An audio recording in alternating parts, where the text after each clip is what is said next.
नमस्कार। Online classes में आपका स्वागत है। अपना 10th क्लास का सेकंड चैप्टर चल रहा है जिसमें अपन ने श्वसन तंत्र को लिया है। और श्वसन तंत्र के अंदर अपन ने जो है वो ऊपरी श्वसन तंत्र और निचला श्वसन तंत्र कंप्लीट कर रहे थे। और निचले श्वसन तंत्र में अपन ने टॉपिक में श्वसनी और श्वसनिका तक कंप्लीट कर लिया था। ठीक है, यानी ये टॉपिक कंप्लीट हो चुका है। तो इसी में अपन आगे पढ़ेंगे।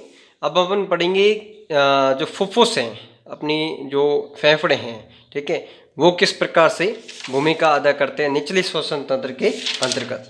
तो अपन ले लेते हैं अपना जो टॉपिक है, वो टॉपिक है फेफड़े या फुफ्फुस। देख लेते हैं, इसके पॉइंट बनाए अपन ने कुछ। फुफ्फुस लचीले, कोमल तथा हल्के गुलाबी रंग के होते हैं। ये एक जोड़ी के रूप में शरीर के वक्ष स्थल में दाएं और बाएं भाग में मध्य पट के ठीक ऊपर स्थित होते हैं। तो ये बात समझना, यहाँ पर संख्या में कितने हैं? 2 हैं। ठीक है, दाएं और बाएं भाग में मध्य पट के ठीक ऊपर। अगर इसका डायग्राम देखना चाहें तो हम इसको आसानी से देख सकते हैं कि ये जो आपको डायग्राम दिखाई नजर आ रहा है, इसमें ये डायफ्राम मध्य पट के ठीक ऊपर दाहिने भाग और बाएं भाग में, ठीक है, क्या पाए जाते हैं? एक फुफ्फुस पाए जाते हैं, यानी एक जोड़ी फुफ्फुस पाए जाते हैं। आगे देख लेते हैं इसका नेक्स्ट टॉपिक। फेफड़े असंख्य श्वास नलियों, कुंपिकाओं, रक्त वाहिनियों, लसिका वाहिनियों, लचीले तंतुओं, झिल्लियों व अनेक कोशिकाओं से निर्मित होते हैं। यानी फुफ्फुस के अंदर कौन कौन सी संरचनाएं पाई जाती है उसके बारे में अपन ने पढ़ा है। ठीक है, सेकंड पॉइंट जो लिखा इसका अपन वापस देख लेते हैं। असंख्य श्वास नलियों, कुंपिकाओं, रक्त वाहिनियों, लसिका वाहिनियों, लचीले तंतुओं, झिल्लियों व अनेक कोशिकाओं से निर्मित होता है। इसमें जो फुफ्फुस की इकाई वो कौन सी है? वो है कुंपिका।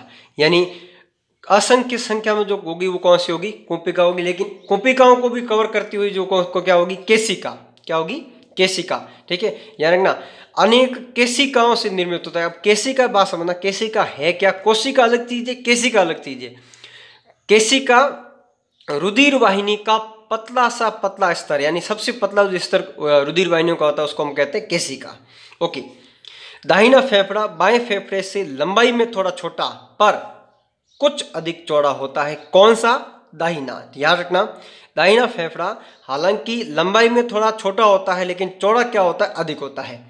पुरुषों के फेफड़े स्त्रियों के फेफड़ों से थोड़े भारी होते हैं। बायां फेफड़ा 2 खंडों में, ठीक है, दाहिना 3 खंडों में। तो दायां तो है 2, बायां तो कितने हो गए? 2, और दाहिना कितने हो गए? 3 खंडों में। खंड याद रखना कि दाहिने के 3 भाग हैं और बाएं के 2 भाग हैं। प्रत्येक फेफड़ा स्पंजी ऊतकों से बना होता है जिसमें कई केशिकाएं, मैंने अभी बोला था, कई केशिकाएं तथा करीब 30 मिलियन कुंपिकाएं पाई जाती है। मैंने अभी बोला था ऊपर कि कुंपिका क्या है? फुफ्फुस की इकाई है। ओके, कुंपिका में सल की उपकला की पंक्तियां पाई जाती है जो केशिका में प्रवाहित रुधिर के गैसों में विनिमय में मदद करता है। गैसों का जो विनिमय होता है वो रुधिर किसके माध्यम से करता है? वो केशिका के माध्यम से करता है, कुंपिका के अंदर करता है। किसके अंदर? कुंपिका के अंदर करता है। किसके माध्यम से? केशिकाओं के माध्यम से। क्यों? क्योंकि कुंपिका की जो उपकला है वो है सल की उपकला, यानी बहुत पतला स्तर होता है। यहाँ पर गैसों का आसानी से विनिमय, यानी गैसों का आदान प्रदान हो जाता है। ओके, ये तो हो गए फुफ्फुस या फेफड़े। अब देख लेते हैं श्वसन मांसपेशियां, जो अपने फुफ्फुस का तीसरा भाग था। ठीक है, यानी मानव श्वसन तंत्र के 3 भाग किए अपने, ऊपरी श्वसन तंत्र, निचला श्वसन तंत्र और श्वसन मांसपेशियां। तो तीसरा आ रहा है श्वसन मांसपेशियां। पढ़ते हैं। मांसपेशियां श्वास को लेने व छोड़ने में मदद करती है।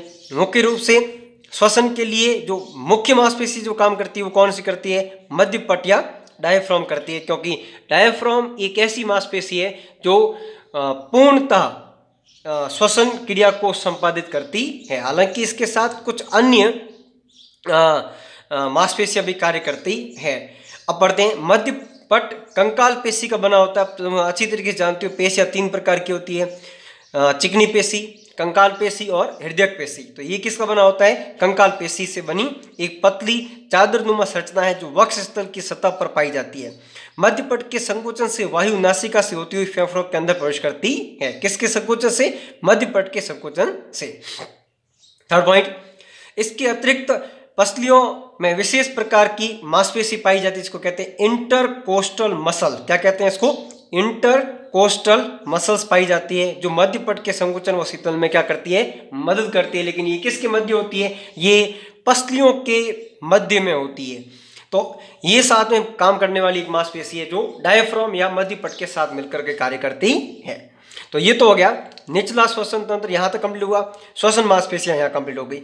अब देख लेते हैं श्वसन का क्रिया विज्ञान, मतलब श्वसन किस प्रकार से संपन्न होता है, उसको अपन कहते हैं श्वसन का क्रिया विज्ञान। ओके, वायुमंडल संचालन के लिए श्वसन तंत्र वायुमंडल तथा कुंभिका के मध्य ऋणात्मक दाब प्रवणता तथा मध्य पट के संकोचन का उपयोग करता है। इसका मतलब क्या होता है? वायुमंडल से वायु जो है वो अंदर आने यानी फुफ्फुस की कुंभिका तक पहुंचने तक का जो कार्य होता है वो दो प्रकार से, ये एक भौतिक क्रिया है जिसको कहेंगे ऋणात्मक दबाव प्रवणता, और ये एक शारीरिक प्रक्रिया है जो किसके द्वारा होती है? मध्य पट के संकोचन के द्वारा होती है। तो यहाँ देखना, यहाँ दो प्रकार की क्रियाएं चली, एक तो शारीरिक और दूसरी कौन सी? भौतिक। अब बात आती है भौतिक क्रिया के अंतर्गत वायु दाब कम और दाब कम ज्यादा होता है, इसके कारण एक दबाव उत्पन्न होता है। इसी दबाव को हम कहते हैं ऋणात्मक दबाव प्रवणता। ओके, इस कारण वायुमंडल से अधिक दबाव वाली वायु फेफड़ों में प्रवेश करती है। यानी हमेशा वायु का एक रूल होता है बहने का, वायु हमेशा अधिक दाब से निम्न दाब की ओर प्रवाहित होती है। श्वसन की प्रक्रिया दो प्रकारों से संबंधित होती है, बाह्य श्वसन और आंतरिक श्वसन। तो अपन को ये ध्यान रखना पड़ेगा कि बाह्य श्वसन का मतलब ये नहीं है कि वो जो सीधा बाहर छोड़ रहे हैं, वो नहीं। बाहर का मतलब होता है बाहर से आने वाली जो वायु है वो शरीर के सबसे पहले कौन से भाग में आदान प्रदान होती है। तो फुफ्फुस एक ऐसा क्षेत्र है जहां पर बाहर से आने वाली वायु का क्या होता है? विनिमय यानी आदान प्रदान होता है। किसके अंदर होता है? फुफ्फुस में, कुंभिका के अंदर होता है। तो यहाँ आगे देखो, इसमें गैसों का विनिमय हवा से भरी कुंभिकाओं तथा केशिकाओं, यहाँ नोट करना, क्या? एक तो कुंभिकाओं और एक केशिकाओं में प्रवाहित रक्त के मध्य गैसों के आंशिक दाब में अंतर के कारण, किसके अंतर के कारण? आंशिक दाब में अंतर के कारण होता है। अब सुन लो, किसके कारण होता है?